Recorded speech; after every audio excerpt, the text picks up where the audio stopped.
Bom dia para vocês que chegaram aqui. Um dia friozinho em Curitiba, mas tem sol. Por isso essa luz aqui natural na cara. A gente está inaugurando um programa hoje muito especial, chamado Ateliê Aberto. Então, a Duda, do Bosque Hostel, e a nossa equipe que cuida de eventos, experiências, retiros no bosque, a gente não pode hospedar agora de forma presencial, a gente inventou essa moda e vai hospedar aqui, de forma virtual, alguns artistas que a gente admira, que a gente gosta, que fazem parte, inclusive, do repertório da loja do Bosque, porque o Bosque tem uma loja também, toda pensada em arte, artesãos e artesãs que tem essa pegada natural, ligada à natureza, a essa parte consciente dos materiais. A loja está fechada presencialmente, mas vocês podem inclusive entrar no Instagram do Bosque Loja. E a nossa convidada hoje, inclusive, a Paula, da Mosca Cerâmica, aqui de Curitiba, ela é uma artista residente na loja. Então, todas as obras, todas as peças de cerâmica dela podem ser encontradas também pelo Instagram do Bosque Loja. E, inclusive, é um presente incrível para as mães, né? Presentear de pequenos produtores e ainda mais de mulheres, né? Para incentivar essa produção. Então, o ateliê aberto começa hoje. Eu também tô aqui no meu ateliê. Eu trabalho com papel e então as coisas elas ficam mais assentadas na mesa, algumas tintas, alguns pincéis. E a gente espera que a cada sexta-feira, às 11 da manhã, a gente tenha esse encontro. Então, hoje é a Paula, da Mosca Cerâmica. Eu já vi que ela entrou aí. E daqui a pouquinho eu vou chamar ela aqui para conversar com a gente. Eu queria muito que vocês mandassem perguntas. Eu sei que tem gente que gosta desse universo da cerâmica, mas acha difícil fazer ou acha que para começar tem que comprar muito material. Então acho que vocês podem mandar perguntas, inclusive, para Paula. Quando tudo isso tiver não normalizado, porque eu acho que voltar ao normal é uma palavra um pouco estranha agora. Mas quando for possível a gente fazer encontros presenciais de novo, a Paula vai ser uma das pessoas que vai ministrar workshop lá no Bosque Hostel. Um workshop mais intimista, pensado em temas, de repente, até do universo feminino. Eu acho que essa conexão com o barro pode ser bem interessante. Vamos ver se a Paula está entrando. O som tá bom aí, pessoal? Tá todo mundo escutando bem? A luz tá boa? Eba! Oi! Bom dia, Paula! Bom dia, tudo bem? Tudo bem, como é que você tá? Eu também. Tá aí no Com ateliêzinho? frio? Hã? Como que é trabalhar a cerâmica com frio, assim? Você tem alguma coisa diferente? Você curte? Nossa, muito. A argila fica muito gelada. A gente trabalha com água quente, assim, esquenta a água na chaleira e bota pra... Porque como eu trabalho no torno, né, eu uso muita água o tempo todo. E aí... Mas fica tudo muito gelado, fica tudo muito úmido. Demora mais para secar também, né, por causa do frio e da umidade. Então, quando chega o inverno, a gente aceita que o processo ele fica ainda mais devagar, assim. Porque quando vem aquela chuva, ainda tá fazendo sol, né? Estamos com esse tempo mais seco, mas quando faz aquela um mês de chuva curitibana, assim, a gente já sabe que o trabalho ele fica mais devagar e mais difícil, dói muito a mão, assim, sabe? A mão fica gelada o dia todo, mas faz parte, né? Você prefere que o tempo seja mais seco para secar as peças, né? Ao natural? Olha, não, Ana, depende, assim. Não é legal quando tá muito seco esses dias que tava sem chuva, assim.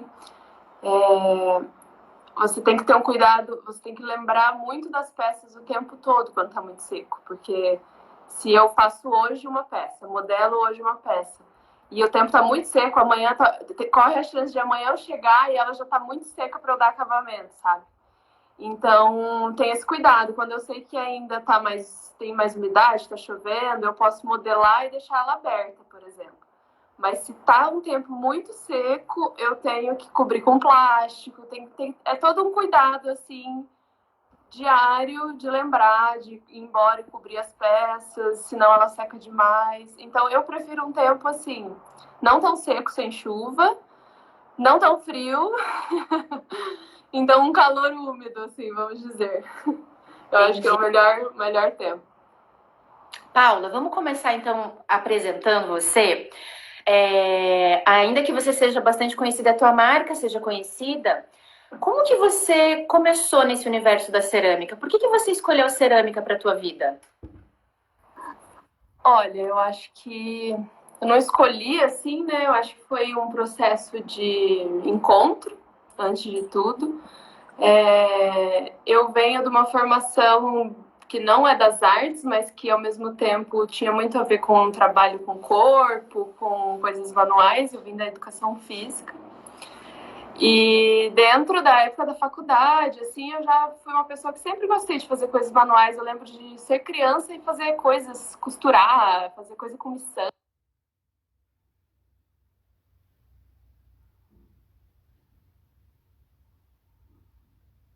A gente vivia nessas lojas de armarinhos, assim, comprando.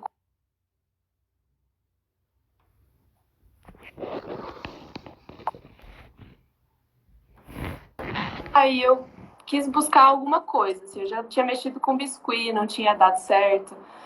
E aí eu fui numa exposição com o meu pai em Maringá, de um ateliê de cerâmica, que eu nem sabia que existia, assim. Ele tinha um amigo que fazia e convidou e eu fui com ele.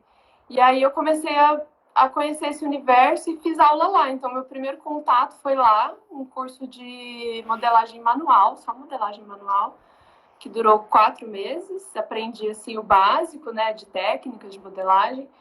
E só que eu sempre quis mesmo era fazer o torno, assim, era uma coisa que eu tinha na minha consciência, assim, não sei de onde vem, não sei se vem do Ghost, não sei se vem, mas a sensação não sei se mas a sensação que eu tinha dentro, assim, era que era muito prazeroso fazer modelagem no torno, assim, eu tinha muita vontade de aprender. E aí, quando eu vim para cá, eu me mudei em 2015 para cá. E aí, quando eu vim para cá, eu pesquisei, achei um ateliê, que inclusive foi minha primeira professora de torno, primeira e única professora de torno, que é a Risolete. E, inclusive, ela é de Maringá também. Então, foi, assim, uma receptividade muito grande. A gente tem pessoas em comum. E aí, eu fiquei 1 ano e meio fazendo aula lá. E aí, nesse tempo, eu trabalhava na área, mas eu levava a cerâmica junto, sabe? Então, era assim, eu era professora, então eu dava aula, dei aula na Federal, dei aula no Bom Jesus, e aí eu ia levando a cerâmica junto com isso, assim. Aí foi um processo de quando você sente que você não está se dedicando a nenhuma das duas coisas, sabe? Era um hobby, mas eu tinha muita vontade de evoluir, assim. E aí, para isso, para evolução, você precisa de prática, você precisa de infraestrutura, né? E eu trabalhava dentro do meu apartamento, então era uma coisa de louco, assim, sem espaço, levando peça, quebrando peça no meio do caminho para queimar. Então foi assim, de 2015 a 2018, foram 3 anos, né? Porque eu fui ter o ateliê aqui em 2018, então foram 3 anos produzindo cerâmica em aula, né? Então fiz essa aula, fiz parte do Museu Fedo Anderson, que é uma super opção de aula também. E fazendo dentro do apartamento, assim. Então, eu costumo falar que eu dei aula há muitos anos também em escola, eu sou professora de arte também. Mas agora eu tô muito mais dedicada ao ateliê. Eu costumo dizer que o meu ateliê é um ateliê limpo porque eu trabalho com papel. O teu tipo de ateliê é um ateliê sujo, né? Porque você trabalha com água, a sujeira é no corpo, a mão e o ambiente, né? Imagina trabalhar dentro de um apartamento. Eu tenho um amigo que eu sei que está assistindo, o Anderson, e ele quer começar. Ele é professor de inglês e tem interesse em começar dentro desse universo. Para quem ainda não quer gastar dinheiro e comprar torno, forno, e depois a gente vai falar das argilas também, o que você indica para a pessoa que quer começar a mexer com barro? Em casa mesmo.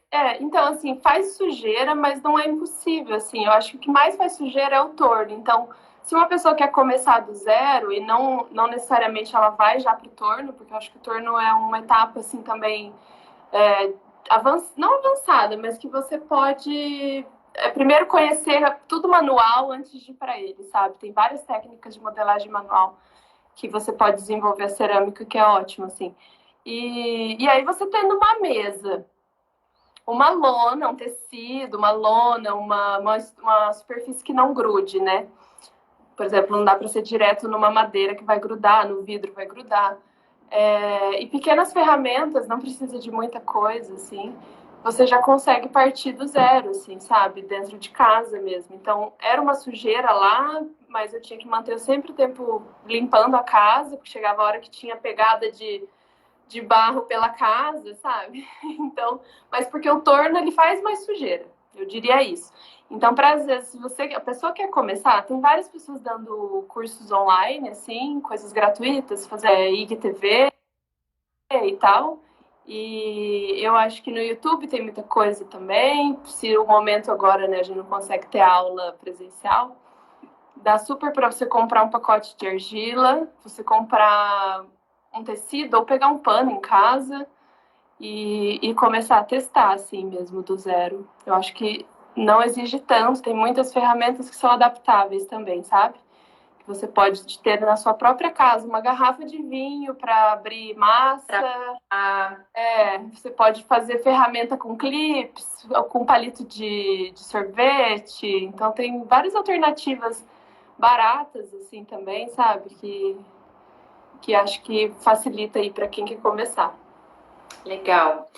E Paula, quando tudo isso começou, a gente estava com um workshop pré-marcado lá no Loja, né? Sim. Ia ser agora, no mês de maio, e o tema que a gente tinha conversado ia ser esse universo do feminino. Maio é o mês do Dia das Mães, né? Mês do Dia das Mães, domingo é o Dia das Mães. Mas a gente não pode esquecer que mães também são mulheres, né? Eu sou mãe, eu tenho um filho de 4 anos, mas eu não posso esquecer que, bom, antes da mãe tem essa mulher, né? Sim. E olhando para a tua produção lá no Instagram também, eu percebo que você tem essa pegada que você está muito ligada a esse universo do feminino. Inclusive, na tua produção, que eu considero não tão utilitária, mas mais autoral. Eu queria que você falasse um pouco disso, dessas tuas escolhas de tema. Eu sei que para sobreviver enquanto artistas, a gente também vai para os utilitários, mas a gente tem uma criação autoral, né? Fala um pouquinho sobre esse caminho de criação que você escolheu. Então, eu sempre tive muita dificuldade, assim, com esse processo criativo. Sempre me achei não criativa, sabe? Até por vir de informações, tipo assim, não estudei arte, sabe? Esse processo não, quero criar alguma coisa e não se achar criativo o suficiente, assim. Então, quando me perguntam sobre a criatividade, eu até acho que eu tenho dificuldade de responder sobre, assim, porque eu sinto que ela é meio natural, assim, sabe? Eu acredito que seja, né? Um processo natural. A gente não fica forçando a barra para ser criativo, assim. Mas eu diria que, por exemplo, essa temática do feminino, assim, ela não é algo que um dia eu sentei e falei assim: eu acho que eu vou pensar uma peça voltada à temática feminina, entende? Como assim, como eu sou mulher, eu venho de uma família com 2 irmãs, uma mãe, minha figura masculina é só o meu pai, né? Então eu venho de uma sequência de mulheres fortes, assim, pessoas. Minha mãe é uma pessoa que eu considero super empoderada, assim, sabe? Viveu, lógico, várias estruturas patriarcais também, mas ela é uma pessoa que eu admiro pra caramba e, enfim, não vou nem começar a falar dela, porque a saudade tá grande, né? E eu venho disso, assim, na faculdade, por exemplo, eu tive muitas amigas mulheres, a gente tinha um coletivo de mulheres que já começava a trazer debate, fazer parte de movimento estudantil, a gente tinha um grupo, era assim, um começo de uma discussão feminista, vamos dizer assim, só que numa época que a gente não falava tanto disso, né? Isso era 2006. 2006, 2007.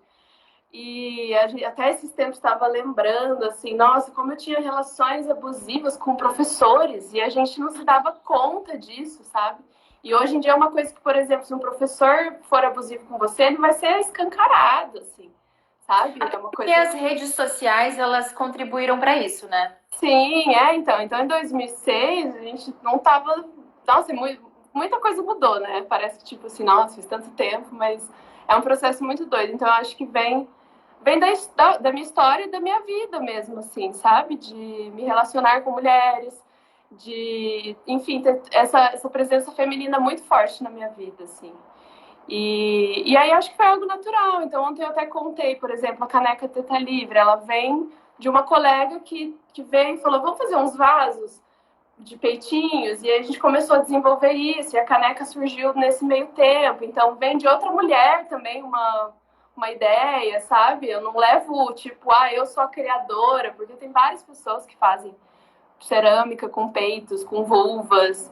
Então, é um processo, eu acho que natural mesmo, assim, dessa criação dentro dessa temática do feminino. E hoje, você falou até, a gente tem o ganha-pão, que é mais utilitário, mas eu acho que essas peças, elas entram hoje também no meu ganha-pão, sabe, do ateliê, assim, eu acho que hoje a minha peça mais procurada é a minha caneca. A caneca, você tem aí para mostrar a canequinha? Tenho ela aqui em processo de secagem, né, que a gente fez essa semana. E aí essa aqui é a única que eu tenho pronta, que é para enviar para uma menina que está aqui há algum tempo, assim. Então ela é uma canequinha maravilhosa, né? E eu fico super feliz, assim, que tem esse reconhecimento e procura, assim, desse trabalho, sabe? Mas é isso, assim, eu fiz agora 24 unidades. E aí divulguei e falei, gente, quem quer reservar, reserva. E aí ela vai, assim, ela vai pelo Brasil afora, assim, isso é muito bacana. É bacana falar, acho que principalmente para quem não está muito habituado com o processo da cerâmica, que entre você começar e entrar no ateliê até você ter essa peça pronta é um processo longo, né, Paula? Sim. A gente tem um processo. Descreve pra gente um pouco a trajetória entre... Vou tentar ser breve, assim, mas é um processo que eu levo em média... Eu sempre peço 3 dias para poder ter também uma folga de produção, né? E a pessoa também não ficar na expectativa de que eu vou entregar antes disso, assim. Mas é um processo lento mesmo. E hoje a gente trabalha em 2, assim, então eu sou responsável pela produção, toda a produção do Tornos, principalmente sou eu. E eu tenho a Geisa que me ajuda aqui, então ela me auxilia em todas as outras funções do ateliê para eu poder estar produzindo, né, com uma maior frequência, assim. Então, desde reciclar massa, ajudar no envio, ajudar a amassar barro, eu tenho essa ajuda hoje que faz 1 ano. E assim, eu vi que nesse 1 ano, tendo uma pessoa junto aqui, ajudou a decolar muita coisa, sabe? E aí, assim, basicamente, a gente amassa o barro, bolinha por bolinha. Então, caneca por caneca, eu tenho que sovar e amassar.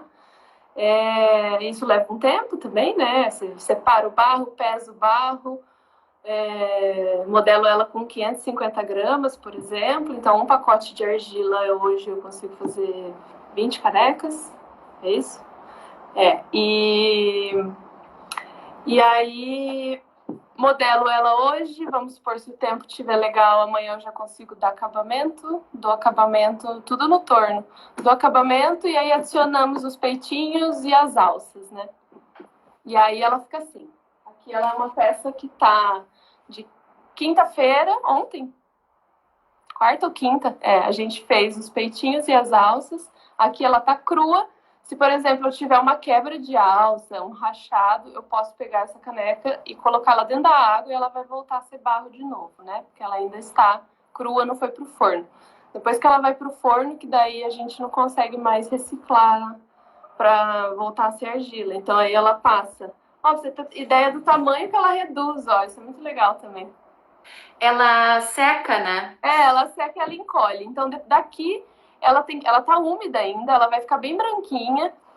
E aí ela vai para o forno, numa queima de 900 graus, 970 por aí, que é o biscoito, né? E aí a queima de biscoito é a queima que você seca a peça completamente. Você tira toda a água dela e seca. Depois que ela é seca, ela vai para esmaltação. Então aí é assim, eu não faço essas canecas e queimo elas na hora que elas estão secas. Eu tenho que fazer várias outras peças juntas, porque a queima do forno ela é uma queima de 9 horas, né? Então ela é uma queima que tem um consumo alto de energia. Tem o forno? Tem o forno. O forno é esse aqui, ó. Isso facilita, então, né, Paula? Você ter todos os equipamentos necessários com você. Eu acho que hoje o mais difícil, assim, é a questão do forno, né? Ele tem um investimento alto, assim, então... mas tem muita gente que fornece esse serviço de queima, então isso é ótimo também. E aí ela passa por esse processo, então, né, as peças. Então eu não faço só, você me pede hoje, eu tenho que juntar a sua peça junto com várias outras peças que eu estou produzindo e encher o forno para valer a pena ligar o forno, né? Óbvio, às vezes a gente tem que acelerar alguma coisa, liga ele meio vazio, dá uma dor no coração de ligar ele vazio, porque é um consumo de energia, né?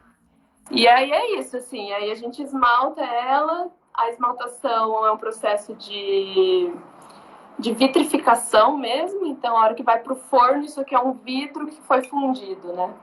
E que impermeabiliza a peça, então... e dá esse resultado. Ela encolhe mais ou menos uns 15 a 20% de tamanho. Tem uma pergunta bem legal aqui da Nepto Visual. Ela está perguntando se você acredita, Paula, que a mosca já encontrou sua essência ou você está em constante mudança?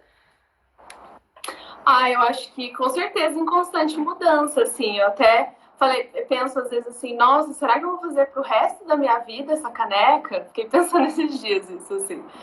E aí, se eu pensar isso, eu estagno, né, o meu processo de produção, de criação e de ser, assim. E eu acho que com certeza a gente vai estar em constante mudança.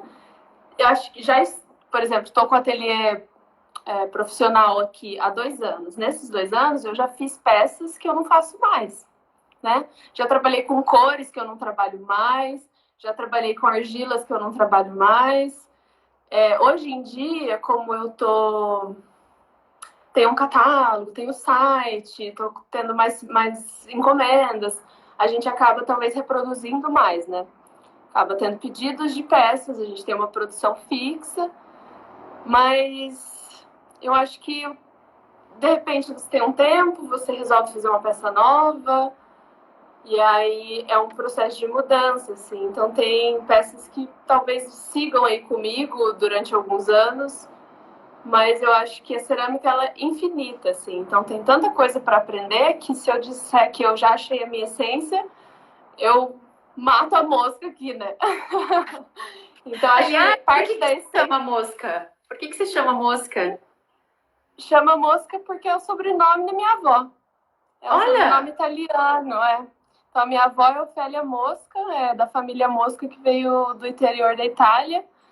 E a minha mãe tem o sobrenome Mosca e eu não tenho o sobrenome Mosca, mas eu utilizo Paula Mosca como um nome artístico. E eu não tenho porque eu tenho os nomes dos homens, né? A gente não pega os nomes das mulheres, então eu não tenho Mosca. Mas vem disso. E foi uma homenagem mesmo, assim. Eu estava buscando uma nova identidade quando eu abri o ateliê. E, enfim, pensei em mil coisas e falei, gente, não tem, assim, sabe? Quando o nome tá ali, só você aceitar ele, assim, foi isso.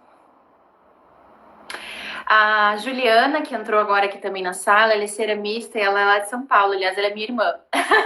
Ai, que legal. Ela tá perguntando como é que tá a tua produção em tempos de isolamento. A gente sabe que o artista, ele já é por si só mais isolado, tem esse trabalho de ateliê.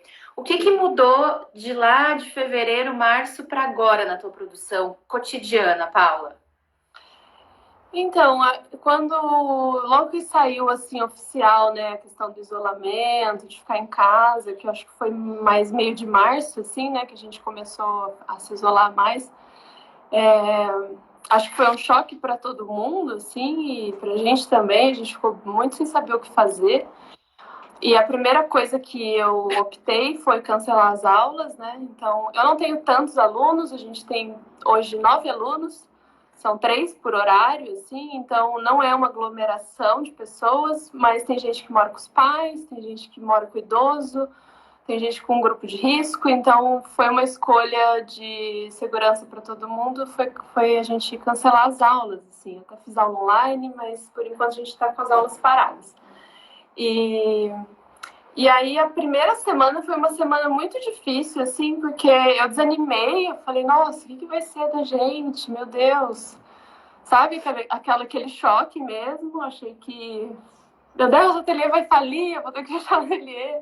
Tudo isso, assim, aquele baque, fiquei muito ansiosa, tô muito ansiosa com aquela sensação tensa, né, o tempo todo, assim. E aí a gente fez isso, assim, então a gente cancelou as aulas e optou por não vir alguns dias, então no começo a gente não estava vindo trabalhar mesmo, assim. Só que eu vi que eu não conseguia mesmo, assim, não tenho como levar o trabalho para casa, né? Então não tenho como fazer um home office de cerâmica na minha casa. Eu tenho a sorte de morar muito perto do ateliê, então eu consigo vir para cá muito fácil, assim. Então não tenho que pegar condução, né? Não tenho ando poucas quadras, consigo vir a pé ou às vezes de carro, assim. Então eu optei por retomar as atividades, né? A gente não vende máscara, não tem contato com ninguém, não estou recebo pessoas só para retirada, não abro o ateliê para a pessoa vir aqui comprar e tal. Então a gente fez primeiro todas essas orientações, assim, da quarentena, enfim. E só que daí eu falei, eu preciso continuar produzindo, assim, que por mais que não tivesse saída ou que, enfim, eu precisava produzir e voltar aos poucos a mexer com argila, assim, sabe? Porque daí eu tava pessoalmente, né? Eu sou a mosca, mas eu sou uma pessoa por fora da mosca também, me sentindo muito, muito ansiosa, assim, e aí eu fui retomando o trabalho aos poucos, assim. Então hoje a gente tá com uma. Vou dizer que eu não tô tão rígida quanto aos horários, de tipo acordar a tal horário e vir, assim. Se eu precisar ficar em casa de manhã, um dia, eu vou ficar. Mas a gente tá agora de novo com uma rotina assim de trabalho, eu diria que normal, mas não dentro das condições normais que a gente teria, né? Então, a tua produção de venda, ela mudou muito? Ela diminuiu muito? Aumentou? então foi muito doido isso, porque eu meio que não esperava, assim. Porque, assim, aqui, por exemplo, eu tenho essa. Eu não sou uma loja, eu não me divulgo como loja, né? Então, eu até digo, tenho peças à pronta entrega e tal, mas as pessoas compram muito comigo por direct. E a gente tinha o site montado, mas o site ele acabava sendo uma vitrine, assim, sabe? Para às vezes direcionar a pessoa, para ela dar uma olhada nos preços e dar uma olhada nas peças que a gente tinha pronta entrega e tal. Só que nem tudo tá no site também. E aí eu falei, nossa, vai ser difícil, né? Acho que as pessoas não vão querer comprar, enfim, muita gente perde emprego, vai receber menos, todo esse processo, né? E só que aí eu falei, mas eu vou continuar produzindo. E aí a gente optou por investir no site, assim mesmo, sabe? Então eu comecei a produzir para repor o estoque do site. Porque eu pensei, cara, as pessoas vão estar em casa, se elas, enfim, quiserem comprar, tiverem interesse, o site é um meio caminho andado, né? Dela ver o que tem, e eu já fazer essa venda, envio por correio, entrego na casa dela. Então, a gente tem esse site desde o ano passado, assim, eu diria que eu fazia, sei lá, 3, 4, 5 vendas por mês, no máximo, assim, sabe? Pelo site. E hoje ele está sendo a maior saída, assim, que a gente tem. Então, isso mudou muito. Muita gente de Curitiba que comprava comigo direto, tá comprando por lá, sabe? Então, foi uma mudança mesmo, assim, de como as pessoas estão consumindo. E então, assim, março eu tinha já algumas coisas, encomendas, algumas vendas, e achei que abril ia ser um mês difícil, assim, mas abril foi um mês que me surpreendeu, assim, então eu tive bastante saída de peça e entrada de encomendas também, então isso é muito legal. A gente tá avaliando, assim, como... Pô, eu sei que tem colegas que, tipo, tiveram que... Aqui em Curitiba nem tanto, mas gente que tá em São Paulo, que tá no Rio de Janeiro, que tiveram que realmente fechar as portas, assim, sabe? Então eu vejo que tem que agradecer realmente, assim, por estar conseguindo manter aqui e conseguindo produzir e agradecer as pessoas que estão apoiando, sabe? Porque eu tava até falando com uma amiga esse tempo, ela falou assim, que as pessoas estão consumindo, às vezes, por exemplo, a gente dá umas compra alguma coisa meio de impulsividade, né? Vê e compra, mas ao mesmo tempo a gente está num momento tão tenso, assim, que você se presentear, né? Eu vou comprar essa caneca para mim, eu tô em casa, eu tô mais em casa, eu tô cozinhando mais em casa, tô passando tanto tempo em casa, eu vou me presentear com isso, sabe? Então acho que também tá rolando isso, esse autoafeto, assim, né? De você se permitir adquirir uma coisa que é de um pequeno produtor, já, enfim, ajuda nesse ciclo todo, né? Eu acho Então que sim. tá rolando, Ana, tá? Eu acho que isso aumentou. Esse É. consumo consciente e consumo de pequenos, né? Para você manter a tua estrutura ainda que mínima, ou seja, você trabalha com uma amiga, para você manter essa mínima estrutura, você precisa continuar vendendo. E acho que as pessoas se ligaram disso. Comprando menos dos grandes, que conseguem se manter de forma mais fácil, e comprando mais dos pequenos. Eu senti que a minha produção aumentou, porque eu estou mais tempo em casa, e as vendas também aumentaram por aqui. Sim. Porque eu sei que as pessoas elas estão financiando o nosso trabalho para a gente não parar. E isso está sendo um movimento muito legal. Sim, eu também acho. Paulinha, vamos encerrar por aqui. Tem gente que fez mais algumas perguntas. A gente vai gravar essa live aqui depois lá no nosso IGTV e vai ficar 24 horas. E te agradecer muito por você ter sido a primeira a inaugurar o Ateliê Aberto com a gente. Dizer para as pessoas que estão assistindo que as obras da Paula também estão na loja do Bosque. O Bosque Loja tem um Instagram próprio. E a Júlia cuida disso de uma forma muito afetiva e amorosa. E tá lá aberta para receber os pedidos de vocês também. O que mais? Sexta-feira que vem, a gente vai receber a Natália, que faz impressões botânicas. É um trabalho muito manual, muito sensível também. E eu convido vocês para estarem aqui com a gente daí na semana que vem de novo. Paula, mais algum recadinho? Não, acho que não. É a Duda que perguntou se vai rolar um tour pelo ateliê. Se quiser, a gente faz um breve tour pelo ateliê, se tivesse uns minutinhos. O que você acha? Acho que a gente tem um tempinho ainda. Vamos fazer? Tá. Mostra o contexto daí da salinha. Deixa eu ver se eu mudo a câmera aqui. Eu tenho um espaço muito privilegiado, esse é o Benjamin, que é esse meu quintal, filho se né? Eu também tenho um Benjamin em casa. Que é esse quintal aqui. Então a gente está no fundo de uma casa. Isso aqui é maravilhoso, né? Porque eu tenho todo esse quintalzão. Então aqui é a salinha onde a gente produz. Eu tenho o quê? 12 metros quadrados aqui. O forno, mesas, as prateleiras, 2 tornos aqui, o aquecedor que eu peguei ontem. Aqui é coisa de alunas, meu banheiro cor-de-rosa. E aí a gente tem essa outra salinha aqui, que é onde ficam as peças, né? Então aqui a gente tem o escritório, e o processo ali tem mais peças à pronta entrega, e o setor de embalagem, enfim, de enviar as coisas. Então, basicamente é isso, assim. Não é um espaço grande, mas é um espaço muito especial, assim, que eu tenho. Então, eu adoro estar aqui. E que as pessoas vão poder conhecer quando tiverem interesse em, de repente, ter aula com você. A gente vive fazendo ateliê aberto, fazendo aula, a gente tem as aulas regulares e festa, a gente ama fazer uma festa de vez em quando. Então a gente fez 2 anos em abril, não teve como comemorar, mas assim que as coisas voltarem, né, de alguma forma e poder confraternizar, a gente quer fazer aqui um encontro, com certeza. E vamos fazer também lá no Bosque, porque acho que tem total o espírito intimista, cuidadoso, manual, e eu acho que vai ser bom a gente voltar a se encontrar quando isso for possível, Com né? certeza. O bosque é muito maravilhoso, o projeto é lindo, eu vou naquele lugar, é uma paz. Eu adoro, parabéns para vocês todas aí que são envolvidas nisso. E sucesso, né, gente, pra gente aí, força para continuar esse momento. Força para continuar. Obrigada, Paula. Obrigada a Beijão. vocês. Obrigada para Beijo. todo mundo que assistiu. A gente se vê sexta-feira de novo às 11. Beijo. Tchau.